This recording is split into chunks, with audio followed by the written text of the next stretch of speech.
வாழ்வில் வார்த்தை ஊழியங்கள் வழங்கும் இன்றைக்கான இறை வார்த்தை. இயேசு கிறிஸ்துவின் இணையற்ற நாமத்தில் மகிழ்ச்சியோடு உங்களை வாழ்த்துகிறேன். நம் வேத புத்தகத்தில் வரும் கதாபாத்திரங்களை தியானிக்கும் போது அவைகளின் மூலமாக பல ஆவிக்குரிய உண்மைகளை நாம் அறிந்து கொள்ள முடியும். சில கதாபாத்திரங்கள் நம்மை உற்சாகப்படுத்துகின்றன, சில எச்சரிப்புகளையும் கொடுக்கின்றன.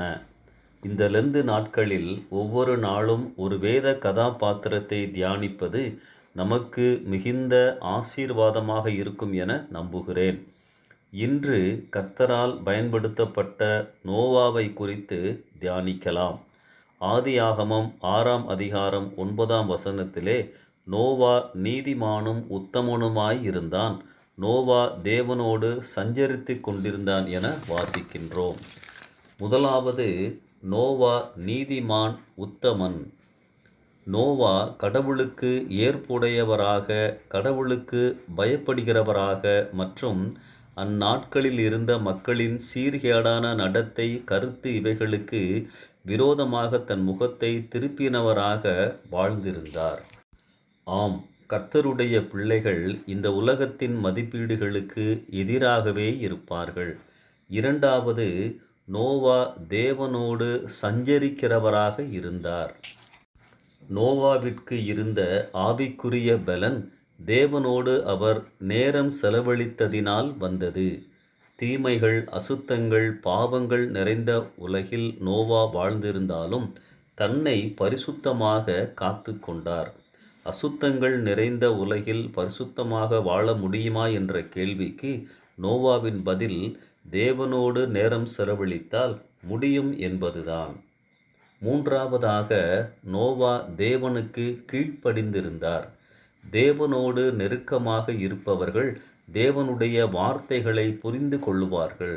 He had a tuned heart with God.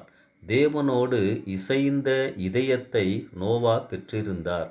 சந்தேகப்படாமல் ஆண்டவர் கொடுத்த வேலையை நிறைவேற்றினார். பிறர் அவரை கேலி செய்திருக்கலாம், ஆனாலும் மனம் தளராமல் தொடர்ந்து தன் பணியை நிறைவேற்றினார். நான்காவதாக, தேவ வார்த்தைகளை பிரசங்கித்தார். 2 பேதுரு 2:5 நீதியை பிரசங்கித்தவனாகிய நோவா என வாசிக்கிறோம். ஆம், நோவா தேவனின் வார்த்தைகளை பிறருக்கு அறிவித்தார். சுயநலமாக இல்லாமல் பாரத்தோடு தன் அனுபவங்களை, ஆண்டவருடைய காரியங்களை பிறருக்கு அறிவித்தார். அன்பானவர்களே, நோவாவின் இந்த வெற்றியான வாழ்வின் அடித்தளம் அவரது ஜெப வாழ்வே.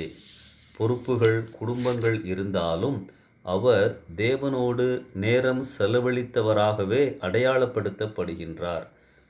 ஆம், தேவனோடு நேரம் செலவழித்தால் பரிசுத்தமாக வாழ முடியும், தேவ ஆசீர்வாதங்களை பெற்றுக்கொள்ள முடியும்.